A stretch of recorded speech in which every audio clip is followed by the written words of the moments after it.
Bismillahirrahmanirrahim. Assalamualaikum warahmatullahi wabarakatuh. Sehat semua bapak-bapak, ibu-ibu? Masih semangat? Alhamdulillah. Alhamdulillah wassalatu wassalamu ala Rasulillah wa ala alihi wa ashabihi wa man wala. Bapak-bapak, ibu-ibu, orang tua kami, saudara-saudari kaum muslimin yang dimuliakan oleh Allah Subhanahu wa taala.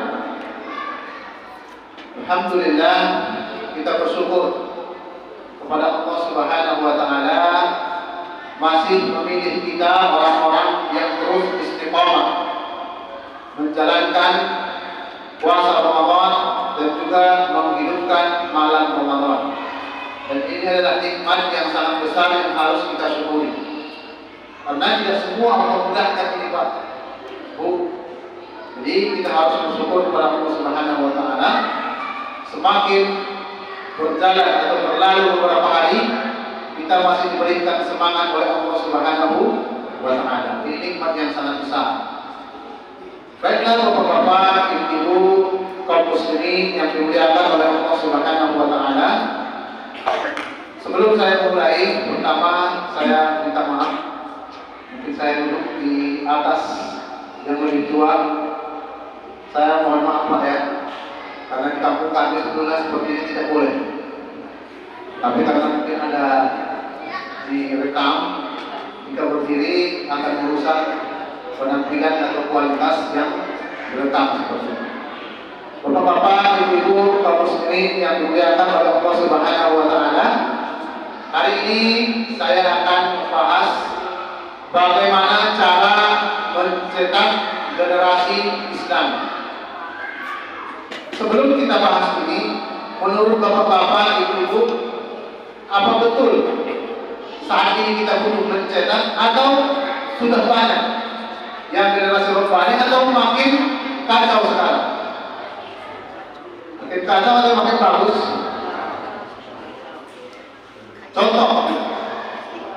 Contoh saja Pak, kasus perceraian makin banyak atau makin sedikit? Banyak. Kasus perzinahan makin banyak atau makin sedikit? Kasus perselingkuhan banyak Pak, Bu? Ya, dari sepakat kita ini. Jika dibandingkan, bisa mungkin Bapak Ibu baca di situs Kementerian Agama dari tahun 80 sampai tahun 2024 ini, angka perceraian bisa naik 500%. Dari tahun 80 sampai 500%, bahkan lebih. Kenapa? Karena generasi sekarang menganggap pernikahan itu seperti sinetron romantis. Ketika pulang ke rumah istrinya berucap dengan ucapan yang lembut ya, tapi ketika dia pulang ke rumah marah ya kan? Berarti artis lebih baik daripada istri. Begitu juga sebaliknya, istri melihat di sinetron suami-suaminya itu baik, taat, tapi ketika suaminya pulang ke rumah marah-marah, nasi belum matang ya belum, yang lakukan keasinan dan sebagainya. Sepakat? Jadi sepakat kita butuh perbaikan? Sepakat Pak? Sepakat. Jadi membangun generasi yang Islam itu sangat banyak caranya. Namun dalam kesempatan yang singkat ini, saya hanya menyebutkan 3, tidak banyak-banyak, hanya 3. Dan saya harap yang 3 ini bisa kita laksanakan dan kita amalkan bersama. Yang pertama, pendidikan. Jadi kita didik anak kita itu dengan pendidikan yang Islami. Dan Rasulullah SAW telah mewakili kita ini dari dulu, dari 1400 tahun yang lalu. Apa yang Rasulullah katakan kepada seorang bapak dan seorang ibu? Muru auladakum bis shalah wa hum abna sab'a sinin. Kalian perintahkan anak kalian untuk sholat ketika mereka berumur 7 tahun. Itu diperintahkan sholat. Berarti sebelum 7 tahun mereka sudah diajari bacaan-bacaan sholat. Maknanya apa? Pendidikan agama itu dimulai dari rumah. Pendidikan agama dimulai dari rumah. Tapi kalau orang tua atau wali tidak memperhatikan ini, ya maka anaknya pun seperti yang kita katakan tadi. Jadi kita perhatikan bersama. Bagaimana Ustaz jika bapak atau ibunya tidak bisa mengajari? Ya kita ajari apa yang kita mampu. Kemudian kita sekolahkan dia ke sekolah yang mengajari tentang itu. Sekarang banyak saya rasa ya Pak, di SD atau di TK, bahkan di TK sudah diajari tata cara sekolah. Tapi ibu dan bapak harus mengambil andil di sini. Jangan semua ustaznya yang mengajari. Jadi kalau ustaz yang mengajari atau guru yang mengajari, pahala bapak ibu apa lagi? Jadi mana guru yang kita ajari. Jadi selama anak itu sholat berwudu, pahalanya sama ini. Atau bagaimana guru alif, ya Pak? Juga tidak mampu sama sekali. Jadi selama anak itu membaca Al-Quran yang ada huruf alif, bapak dapat pahala. Jadi pendidikan agama ini sangat dibutuhkan. Sekarang bapak-bapak ibu, jadi mulai sekarang kita harus berubah. Harus berubah. Kita bangun generasi dari rumah. Jangan berharap Pak Bu generasi kita itu baik jika bapak dan ibunya tidak mau berubah. Tidak akan mungkin. Bahkan orang tuanya Nabi itu anaknya bisa durhaka. Ya kan Pak? Seperti tahu? Ya Nabi Nuh, dia Nabi, bahkan Rasul, anaknya durhaka. Apalagi yang kayak kita ini ya kan Pak? Jangan sekelas itu. Jadi harus kita perhatikan. Apalagi yang tidak ada pendidikan agama bisa lebih parah lagi. Jadi kita mulai dari diri kita, keluarga kita, anak kita sama-sama kita perhatikan pendidikan agamanya. Tidak semua anak itu harus jadi ustaz, tapi minimal dia memahami agama yang rukun Islam yang 5 saja. Rukun Islam yang 5 dia harus paham. Minimal yang 5 ini, bagaimana sholat, zakat, haji, puasa, dan juga syahadat itu yang pertama tadi. Dia harus paham. Minimal yang 5 ini dia harus didasari dengan dasar yang kuat. Ini yang pertama. Yang kedua, menciptakan suasana atau lingkungan yang Islam. Tadi kita awali dari rumah. Sekarang kepada lingkungan. Ini tanggung jawab bersama Pak Bu. Jadi ketika setiap rumah A, B, C, D berubah, maka lingkungan itu secara sengaja atau tidak sengaja maka akan berubah. Dan cara mengubah itu pertama, kita hidupkan majelis-majelis taklim. Kita buat forum-forum belajar untuk anak-anak, ibu-ibu, dan juga bapak-bapak. Apalagi di zaman sekarang yang serba digital, saya rasa ibu-ibu, bapak-bapak bisa belajar dari rumah. Banyak sekarang yang menyediakan baik itu grup WhatsApp yang belajar tentang agama, dan dengan itu kita ubah lingkungan kita menjadi lebih baik. Karena jika lingkungan itu baik, maka Allah akan turunkan keberkahan dari langit. Jika tidak, sebentar-sebentar takut kita bunyi pagar sedikit, pencuri, ya kan? Jendela goyang sedikit, di hati kita pencuri. Kenapa? Karena was-was. Namun jika lingkungan kita lingkungan yang betul-betul dibuat bersama dengan lingkungan lingkungan yang baik, maka kita akan merasakan manfaatnya dan juga hikmah. Sama-sama tenang dan aman. Karena Allah Subhanahu wa taala mengatakan, kalau seandainya penduduk bumi itu aman wa taqaw, mereka beriman dan bertakwa, la fatahna alaihim barakatin minas sama, maka kami akan bukakan bagi mereka pintu keberkahan dari langit. Kita negara kita apa yang tidak ada, Pak Bu? Semua ada di negara kita, tapi miskin. Negara kita Indonesia semua ada, tapi miskin.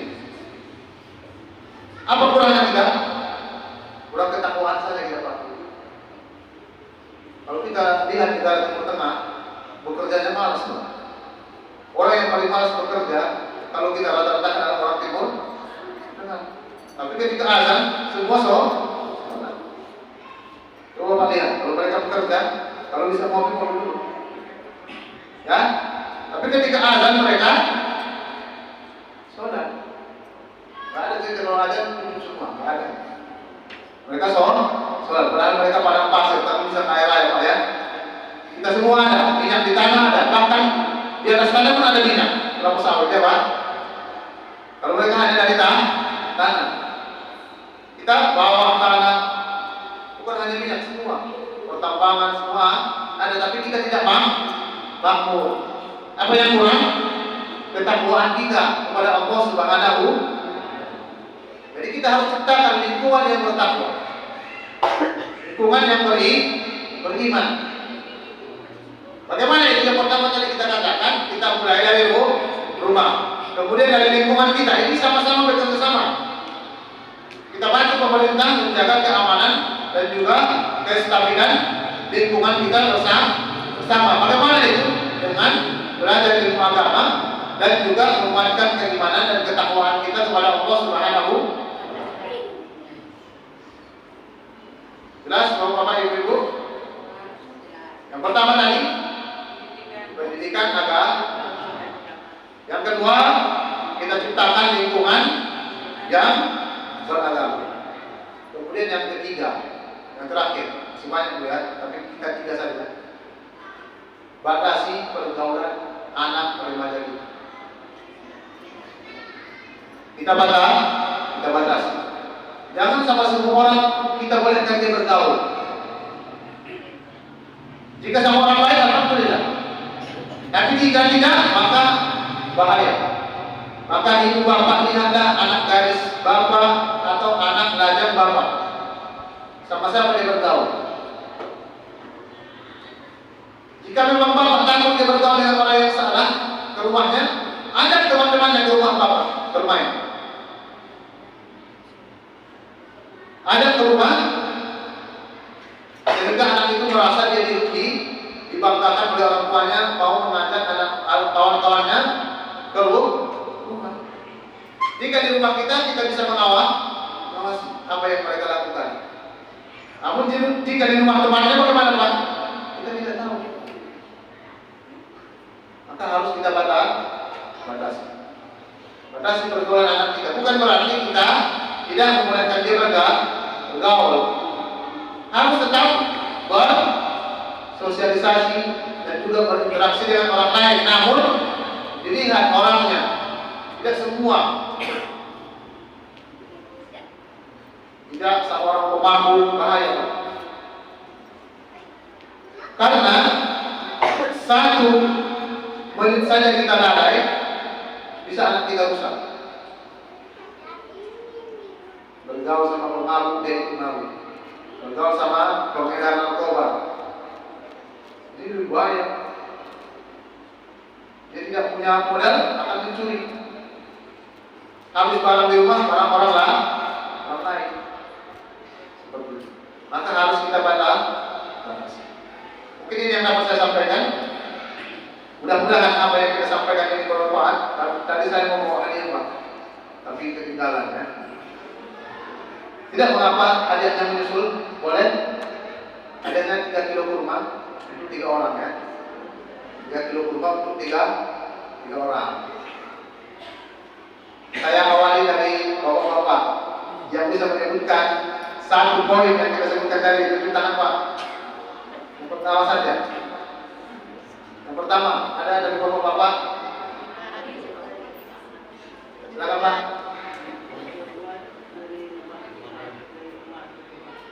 Baik, betul. Jadi dari rumah. Bagaimana saya mengingat Bapak nanti ya? Saya hubungi antum aja ya. Baik. Kemudian yang kedua dari ibu. Cuci tangan Bu. Biasa cuci tangan ya. Ah ibu itu.